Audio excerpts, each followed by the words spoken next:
Hi, this is Kan-Lin speaking. I'm from the National United University Department of Energy Engineering. Over here, this section, we can talk about the transport phenomena of rotating electron. In the previous section, we talked about the type of rotating electron.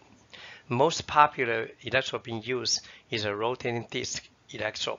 So we're going to look into how the transport phenomena of a rotating electron. The electron is rotate against in the center is keep rotating, and then is acting as centrifugal pump will suck the electrolyte toward the electrode and spin out on the radial direction. So on the electrode surface, the electron will flow the pattern like this. And so the velocity distribution will be show something like this. If you cut the cross section, in the middle is much larger. The velocity is transferred from the y direction into the x direction, this direction, the r direction. And so at the surface, actually form a uniform boundary layer at the electrode surface. So give a relative uniform mass transfer rate. You got to spin the rotating speed faster, and then you got a faster mass transfer rate. Let's consider the oxygen reduction reaction on the electrode surface. The oxygen reduction reaction in overall reaction is oxygen and being reduced into the water. So for the oxygen that dissolved in a solution, the oxygen species had to be diffused onto the electrode surface, and at the electrode surface, then the electrochemical reaction, so-called charge transfer reaction, taking place, convert the oxygen into the water, and then the full electron will be conduct through the electrode to the electrode surface and combined it become the water here.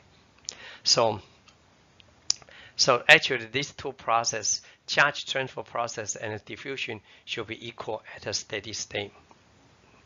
So at the electrode surface, the proton was reduced into the water with the oxygen, and then the full electron was supplied here to reduce the proton into the water, reduce the oxygen and the proton into the water.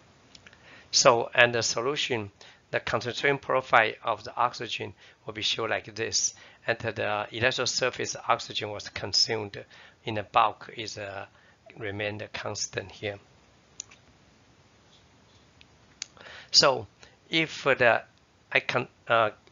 potential relative less negative, the charge transfer rate is small, and the diffusion rate, because it's electron agitation, the diffusion rate is very quick, large. In that case, entire process was determined by the charge transfer rate. In this situation, we call it is a kinetic control. But when we get the electron potential go more negative, the charge transfer rate become bigger. In that case, at the same rotating speed, the charge transfer rate is far bigger than the diffusion rate. In this case, the entire process was determined by how fast the oxygen was diffused onto the electrode. This situation we call the mass transfer control. So by shift the electron potential, you can move from the kinetic control into the mass transfer control. And the mass transfer rate on the electron rotation, on the rotating electrode, can be expressed as this dimensionless variable, Shear number, Reynolds number, and the Schmidt number. The Shear number is a ratio of the mass transfer coefficient Km divided by d over d. The capital D is the diffusivity of the active material, and then the d, it may be the electrode diameter. So the meaning for the Shear number is this one is because electron rotation and it causes some kind of convection. So the mass transfer rate at a convection condition, and then 2, the mass transfer rate when the electrolyte is stagnant, there's no flow at all, so only carried out by the diffusion. So this one with the electrode rotating, how big the mass transfer rate versus the electrode solution is stagnant, no float. The ratio that we call the Shear number. Of course, when you got an electrode rotation, the mass transfer coefficient is much bigger than the diffusivity. So for the Shear number, usually somewhere around 100 to 1,000, something like that. Actually, the mass transfer rate can be expressed like this: the concentration gradient between the bulk concentration and the surface concentration, the difference times the mass transfer coefficient here. So if we know the Km from the Shear number, then we can calculate the mass transfer rate. But the Kn, or the Shear number, it depends on Reynolds number and the Schmidt's number. What is the Reynolds number or Schmidt's number? The Reynolds number is the density of the electrolyte times the velocity. The velocity is a electroangular velocity, I mean rotating speed of the electron, and then diameter of the electron, and then the viscosity. Or we can use a kinetic viscosity. Then is a viscosity divided by the density, like this, called the kinetic viscosity. Over here, the meaning of Reynolds number is the momentum you transfer by the agitation compared to the ability to transfer the momentum. That means viscosity, because the momentum is transferred from layer to layer at a different location, because viscous, the electrolyte viscosity, so able to transfer the velocity from one location to the other location, and then to the itself, the kinetic energy over here. And the Schmidt's number, actually the meaning is the ability to transport the kinetic energy or the momentum to the mass transfer rate. So for the gas, the momentum and then the material transport, the mass transfer, is by the molecule actually move from one location to the other location, because in a gas phase, molecules further apart. So actually the momentum transport or the mass transfer is actually carried by species, the particle which with a velocity, given velocity, transfer from one location to the other location. So the Schmidt's number for gas almost close to 1. But the Schmidt's number for liquid actually close to maybe 100 to 1,000, because for the liquid, the mass transfer rate is much smaller, because the molecule had to squeeze through a very thick of the molecule cloud and then go into from one location to the other. But the kinetic energy or the momentum can be transferred by simply bounce collision with other molecule and transfer from one to the other. So the viscosity is much larger than the diffusivity. So the Schmidt's number for liquid usually is somewhere around at least from 100 to 1,000, like this. But the Schmidt's number over here is only the property of the electrolyte. The Reynolds number depends on electron rotating speed, the V over here. So with the Schmidt's number, Reynolds number, and the Shear number, we can rewrite this the Schmidt's number. Because Schmidt's number only depends on viscosity, the physical property, for a given electrolyte, this one is a constant. So we can put this all in a constant. This is a table. Then you can see with a different electrode, like a disc, a cylinder, hemisphere, the N for this one, or the for the pressure, the constant are different. This N will be changed from laminar to turbulence. The transition Reynolds, the critical Reynolds number, is somewhere around a different location. You can see at a different location here. For the disk, the transition from the laminar to turbulence is somewhere at Reynolds number 10 to the order of fifths here. The rotating speed had to go to maybe 6,000 to 7,000 RPM in order to transfer the disk laminar flow into turbulent flow. But rotating cylinder, you can see, is much smaller. The critical Reynolds number is much small because the rotating cylinder, the electrode is on the side of rotating electrode. So when it rotates, it will generate they call the Taylor vortex, and that actually is a very unstable fluid flow condition.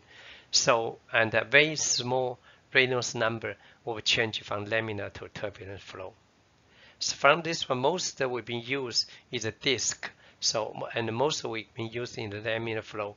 So the N is somewhere one half. So usually we will not go to much turbulent flow this direction. And then we can see the mass transfer limiting current of rotating speed electron. Now we remember the Schmidt number equal to A times the Reynolds number nth order and the Schmidt number B over here. Then this one we can substitute all the same the variable into the Reynolds number, Schmidt's number, and Schmidt number, and then we arranged. We end with a mass transfer coefficient equal to the density, viscosity, diameter of the electrode, and the diffusivity, and then the velocity of the electron, the rotating speed. So with the Km in mind, then the mass transfer rate is equal to the C bulk minus C surface. The surface concentration is bulk concentration. At the mass transfer limiting condition, the surface concentration almost equal to 0.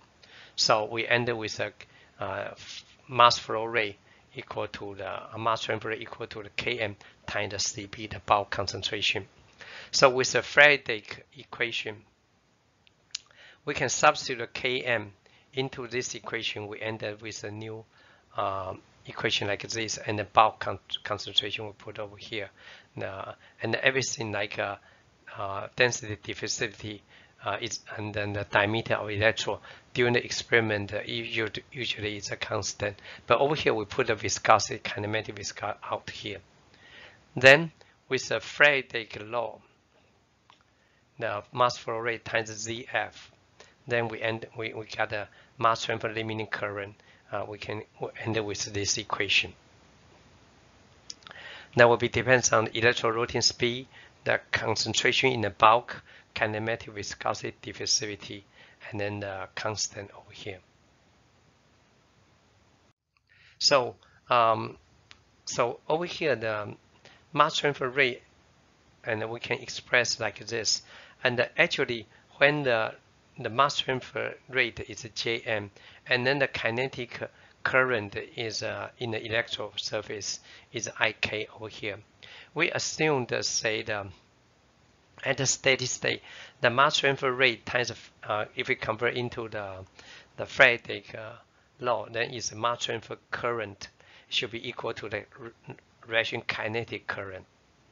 The concentration profile actually in the solution is shown like this green curve, but simplicity we assume is a linear behavior here, the concentration profile, and then the thickness of this one we call the Nernst diffusion layer thickness. We simplify, assume the concentration profile in the diffusion layer is linear, but actually it's a kind of curve like this.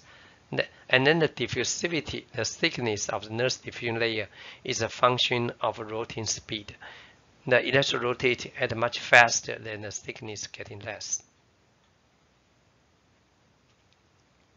So at a normal steady state condition, the kinetic current equal to the mass transfer rate coming to the surface. So sometimes we define they also equal to the reaction rate constant times the concentration at the surface here. So, but with the Nernst diffusion thickness, the mass transfer rate in the previous slide we mentioned is equal to the mass transfer coefficient times the bulk concentration. We also can be expressed as the concentration gradient at the surface times the diffusivity, because inside here almost the solution is stagnant. The agitation is much heavy on the outside. In the boundary layer, almost stagnant. So we can use the equivalent diffusion equation. And then the thickness is delta, the nearest diffusion layer thickness, and then delta C is a C bar minus CS. You can say can be doing like that. So the Km for the Reynolds from the previous show number equal to alpha Reynolds number and then the Schmidt's number. So with this one, actually this one you can find from the textbook. For the laminar flow, the mass transfer coefficient for the rotating disk it can be expressed by this equation.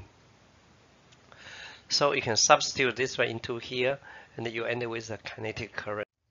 So the mass transfer limiting current of various rotating electron can be calculated from this equation. The mass transfer limiting current equal to the mass transfer rate times ZF. This is Faraday's law. You transfer the mass transfer rate into mass transfer limiting current density. And then mass transfer rate equal to the mass transfer coefficient times the concentration. And then the mass transfer coefficient can be obtained by previous dimension analysis, the show number, Reynolds number, Schmidt's number. So from here, we're able to extract the mass transfer rate as a function of electron rotating speed, kinematic viscosity, and diffusivity. We substitute the Km into here. Then we end up with a mass transfer limiting current can be expressed as this limiting current can be expressed by this equation. This table gives different kind of rotating electron and the mass transfer limiting current and the Sherwood number dependence like this. We had to bear in mind most is a rotating disk electron in the laminar flow region is the most popular. So the mass transfer limiting current is a function of concentration, diffusivity, kinematic viscosity, and then omega is a radiant velocity of the electron. So it's a radius per second, the angular velocity of the rotating electron. This one can be converted this one by radius times the angular velocity, become omega. Usually in common, we treat omega as a RPM, revolution per minute, but actually doing the calculation, you should convert into radius per second. Otherwise, you end with some mistake there.